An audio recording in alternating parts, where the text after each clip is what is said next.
Welcome, friends. It's time to get your cacao ready and settle in as we join for another episode of Megan Hopper Presents The Cacao Crowd, where we'll connect to heal, empower, and learn to love ourselves a little more each day.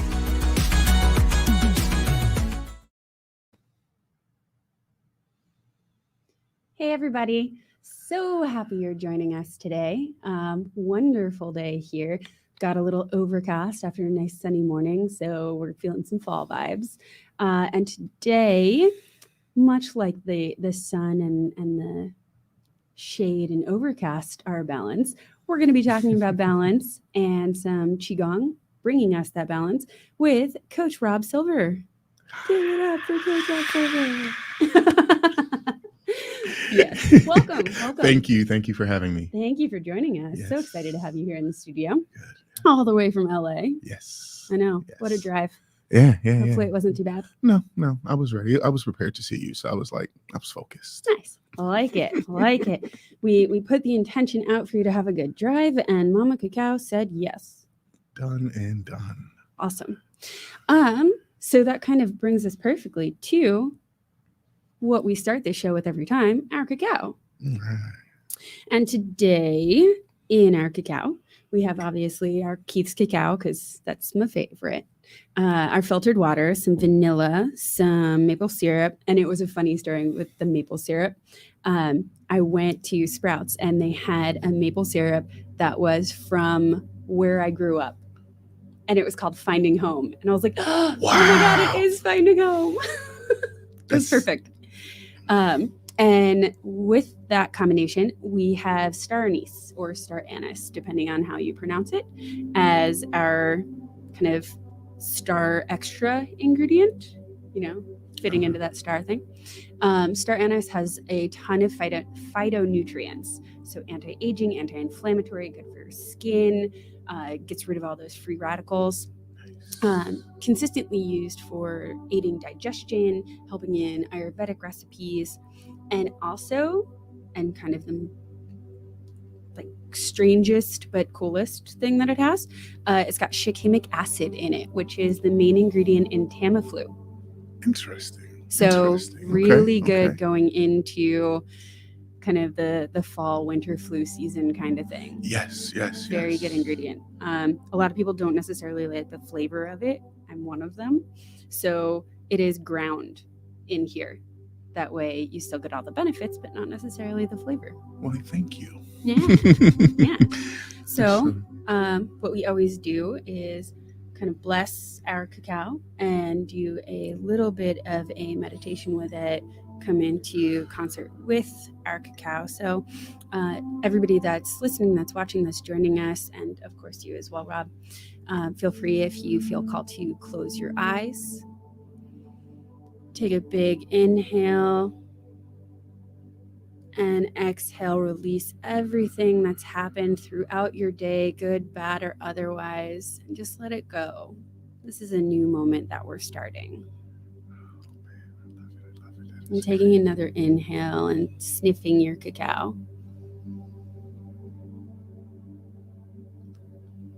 So let it start building that relationship.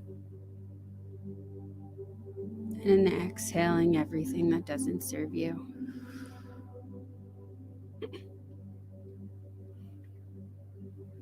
And filling yourself with the gratitude, giving thanks to our guides, our guardians, all of the plant, animal, and nature spirits, Mama Cacao herself, all of our ancestors and relatives, and all of our friends and family, seen and unseen. Thank you for co-creating, for helping us, for guiding us, for loving us, for filling us with all of the vibrations going into this weekend to make it the most amazing weekend ever. Because why not? Yes. And giving your cacao a stir if you have something, giving it a swirl if you don't, giving it a shake if it's in a container, taking a sip.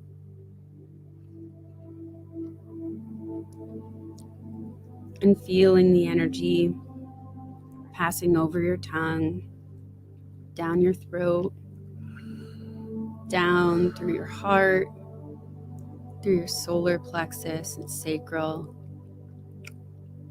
down through your ground where you meet the earth, and connecting you to Mother Earth.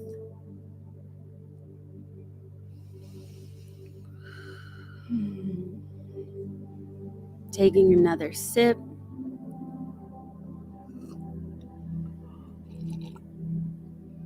And feeling that energy passing over the back of your tongue. This time up. Past your third eye or brow center. Out through the crown of your head. Connecting you to the sky and all above.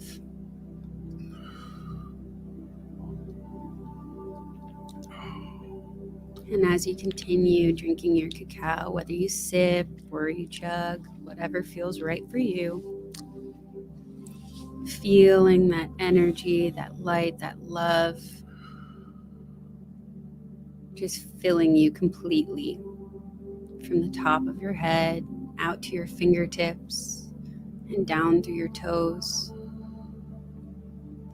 Really feeling that solid connection that you have with the earth. Really feeling that gratitude for the earth always being under you every time that you pick your foot up to take a step. And having the gratitude for yourself, trusting that the earth will always be there so that you have the courage to take those steps.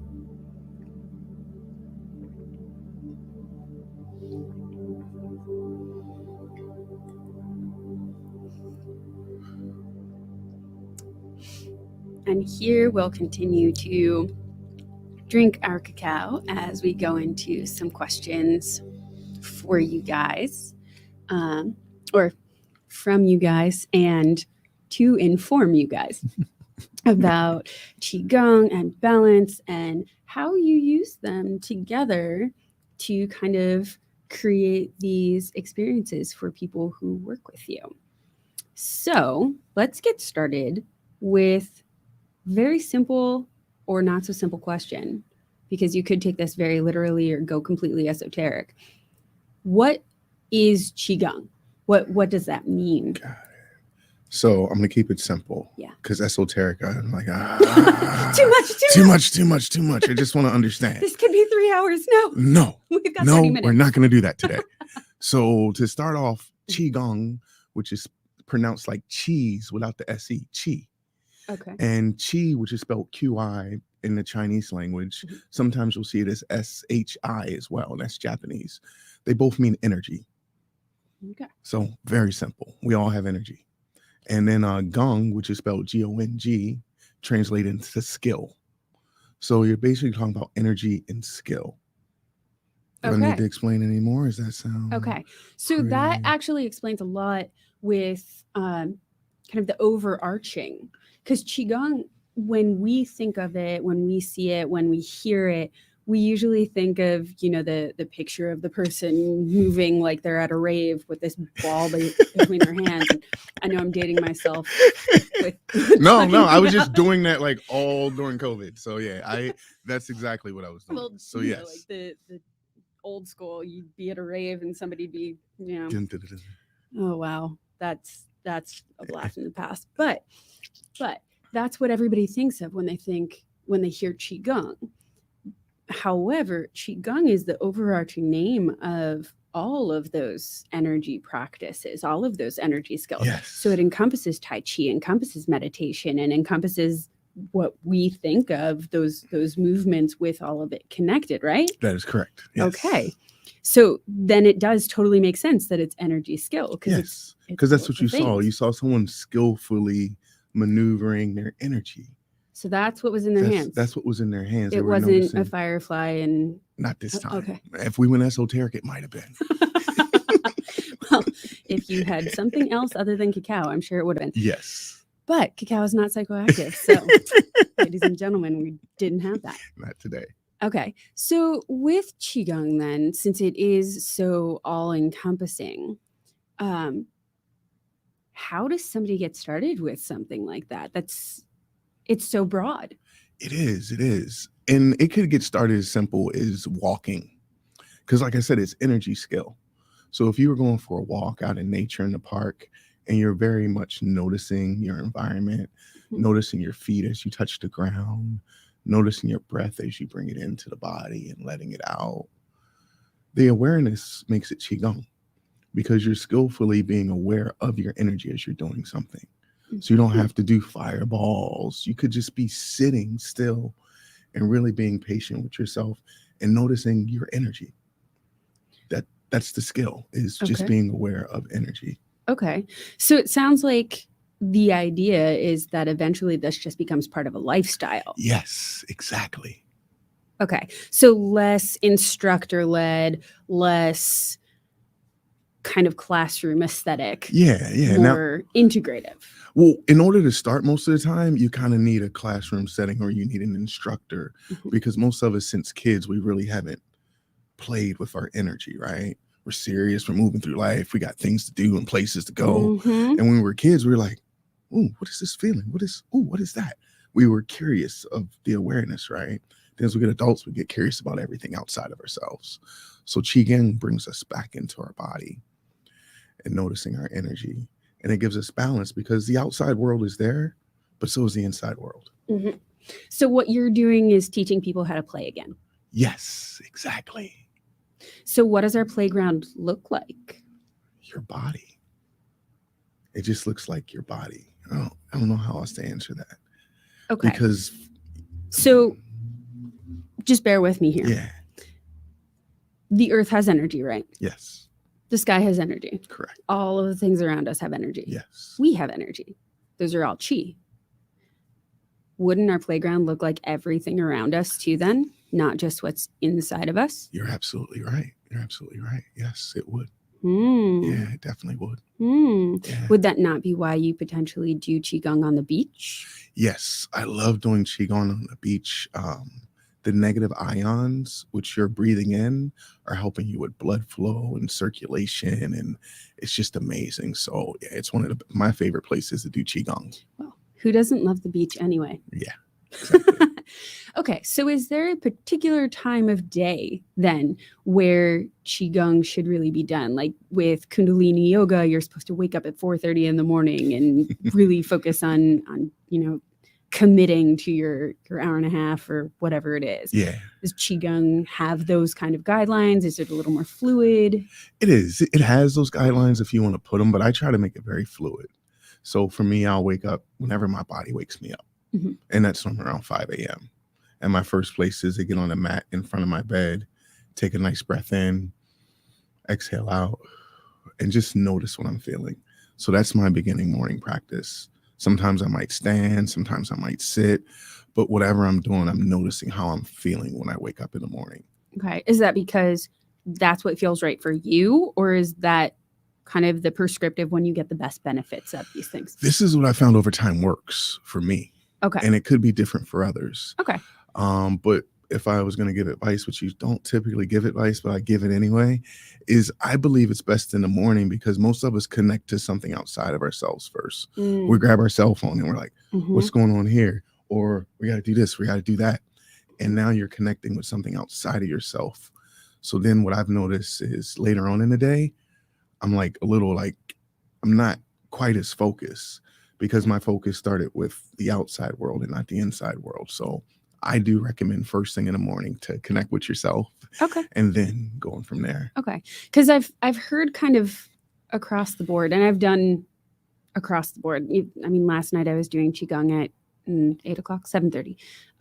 But it was a lighter kind of Qigong. It wasn't energy driving, it was more grounding. Yes. So that works better It for does. It going does. to bed, where like working with the fireball might be more energizing. So maybe when you wake up kind of thing.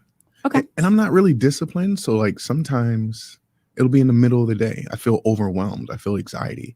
And then I'll be like, oh, And then Qigong comes in because maybe I did it that morning, but I still feel it, or maybe I didn't do it that morning. So it's whenever I notice my body is feeling something that feels uncomfortable, feels like I'm not focused. It just feels like I'm out of my body. And then I take nice breaths to kind of like settle back down and like enjoy this playground. Okay, so you just said there, you'll use it if you start feeling anxious. Yes. What are some of the other more, I hate to say it, but recognizable conditions kind of thing, to use more 3D terms, that someone would potentially want to start learning Qigong to help with? I mean, the first thing that comes up for me is weight loss. Okay. It's great for weight loss. Okay. Is that how you got into Qigong? It isn't. I got into Qigong as a source of therapy after being divorced. Okay. And I realized that my busy brain, we call it the ego, was on autopilot. And I was just going through patterns, which caused me to create havoc in my life and just like destroy a whole thing. Okay. Just like separate from it because I didn't connect to it. So it's good for helping to break negative patterns. Yes. Or for me, I kind of don't like to say negative patterns or positive patterns because I realize they both exist. Mm-hmm. So any patterns that no longer you feel suit you or sustain you, because they've worked for you for a long time. And you'll obviously get a lesson out of that. But that's why I prefaced it by saying, the 3D terms. Yeah. And I always correct people because we live in a world where everyone's like, oh, that's negative. I don't want to deal with it. I'm like, that's the Grim Reaper, dude. If you don't deal with him, he's going to come and cut your head off. So you want to give him a little of attention. For shadows, you just need to turn the light on, and it's just finding the light switch. Exactly. Well, sometimes they're like a pony instead of just disappearing, and it's something great. Think on that one on your drive home. Okay. So you mentioned weight loss. How would Qigong help with weight loss? Because typically your patterns that we were speaking about are anxiety, stress, depression, and most of us eat when we get anxiety, stress, and depression. So we're on an automated system that, when I feel this energy, I go and I do this. And then we go and get a detox, and then we go work out really hard. And then all those emotions come back up and we they're like, what is going on? Why am I failing at this? And it's like, you're not paying attention to the energy portion of it. Mm-hmm. The inner workings. The inner workings of it. Got it. You're treating the symptom. Yes. Did I touch a spot there? Did I? Okay. I'll leave that one. Well, that's what I talk with my clients about too. It's always they come to me with a symptom, and let's dig at that a little bit. Yeah, let's get a little bit. Yeah. So yeah. So when you're doing these practices, these postures, these movements, is the thing that we see, the moving with the ball of fire kind of thing, is that something you have to work up to, or is that something you can do day dot? That's where I didn't start there. So I started when I was in therapy. We were sitting in chairs just like this, and a good friend who was my therapist just asked me questions. And as I started to spill my guts on what was currently on my heart and my mind, then he said, where do you notice that in your body? He did a little somatic experiencing. Yeah. I like it. So that was where I got started. Okay. And then one day I was bitching and moaning at him. I was like, dude, I have a practice where I'm teaching people how to get fit. So I'm a personal trainer. And like people only show up to me to get biceps, get skinny, then they disappear. And I'm like, I need more money. I need people to be consistent. Like, how can I get consistent with them? How can they get more consistent with me? And he said, well, Rob, what I've been showing you is called Qi Gong. And what we're doing is sitting and noticing into our body, but there's a full movement system to it. So I'll share that with you so that you're able to integrate that into your physical fitness practice. And now you have physical and an energetic practice, and you'll probably keep people around a little longer. Well, and even more on that, if you're just helping them get the biceps, just helping them get the number on their waistline, yeah, they're going to go away, but they're probably going to be back in 6 months because they haven't done anything with the underlying. So this way you're able to really help them grow as a person and benefit everyone they meet instead of, That was me. I was 250 pounds. I'm 6'2". Certainly not now. I'm not now. I'm about 200 now. My lowest was 185. I did 1 year of training, P90X, Nutrisystem. I did all the right things, very disciplined, Right. roll and fall out of the bed in the morning. If I got back in the bed, that was a no-no. So I got my day started. And I got in the best physical condition I had ever been in. But then it's my ego, my mind was like, you know, in my behavior, my walk, everything was walking around like I'm the shit. And that's not my personality, who I want. Not. You know that now, right? No. So it literally, and it was something I wanted since I was a kid. So I was just feeling it. And then when it crashed on me, and I was like, oh, I got to go internal. So I put on about 15 more pounds. And then I started practicing Qi Gong. Yeah. And I mean, kind of going off of that too, it often takes us getting something that we thought we really wanted, finding out that it's not it, falling from there, and really hitting that bottom before we can discover those big emotional changes, those huge turnovers, those flows. Yeah. So I love it. That's perfect. It's perfect. Yeah. And it's funny. One of my teachers, he was on an episode prior, so you guys can kind of go check him out. Keith. Yes. He often says the cacao. Yes, he does say that too. He says cacao a lot. But he often says that, you know, all of the trials, tribulations, strife that we go through is just preparation for being a world-class healer. Yeah. So you going through that on your own makes it that you can relate more to the people that you're working with now. Yes. So I'm sure that your clientele base has been able to change drastically. It has. Based on that as well. It's been amazing. People are really connected, and it feels amazing. I get healing as I'm helping people heal. And it's so much gratitude and love. So it's a blessing and an honor to just be able to work at Qi and just energy and provide a living and a lifestyle and be able to like have it for myself at the same time. Yeah. No, that's fantastic. Being able to practice what you preach. Yes. All that. And that's the hard part sometimes, you know. That's the one where you look in the mirror and you go, you just told this person to do this. Are you doing it?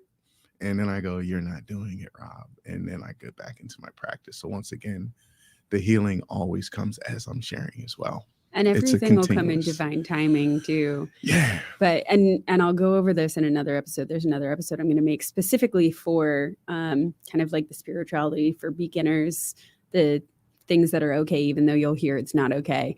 But sometimes you have to have that human experience. You must have it. You must have it. If you don't have it, how do you know you want the other thing?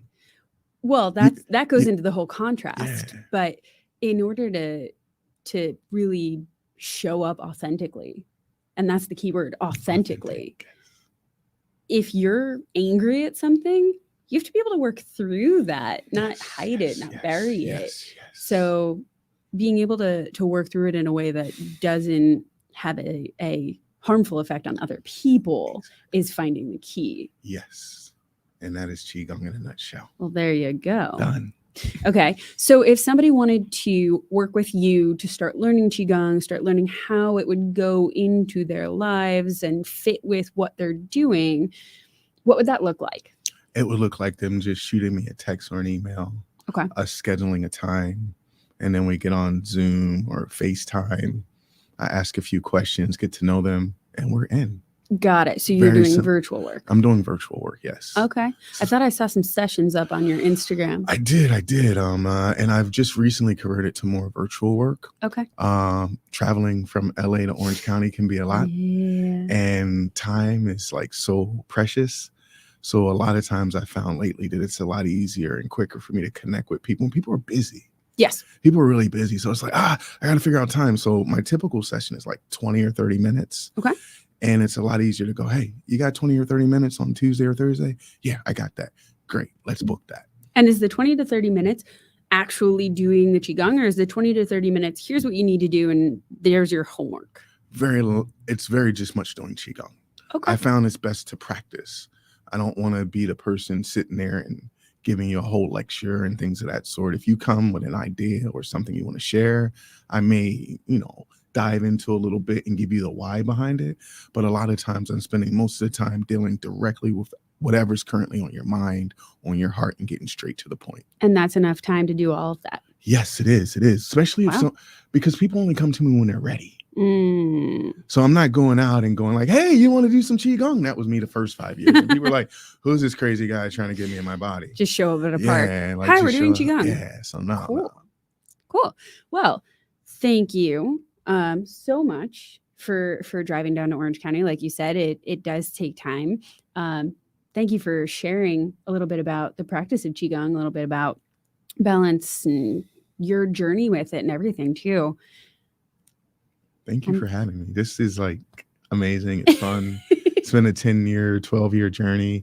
And it's just at the place where it's really blossoming in myself and in my practice. And I'm very happy to be here and be able to share this. So thank you. Awesome. Yes. So everybody, if you want to work with Rob, please go check out his links. They're in the show notes. I personally think he is awesome. I've worked with him myself. His direction is very easy to get behind for beginners too. So definitely a across the board thing.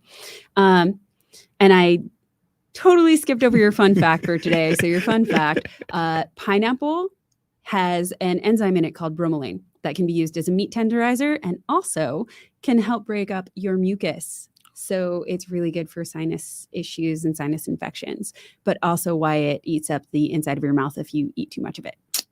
So now you know, and knowing is half the battle. G.I. Joe. Yes, I'm so glad you knew that. Can I get one? Yes. Awesome. So thank you so much, guys, for joining. I do have an event coming up this Saturday. I'll be at Learning Light Foundation in Anaheim doing auriculotherapy or ear seeds. That's what's on my ear right now. And I will have bars of cacao for sale. So if you want to come by and grab one, then you'll be able to join us in the cacao drinking every Thursday here at 6:15. Thanks. Like, subscribe, comment. Let us know what you want to see. And thank you so much for joining.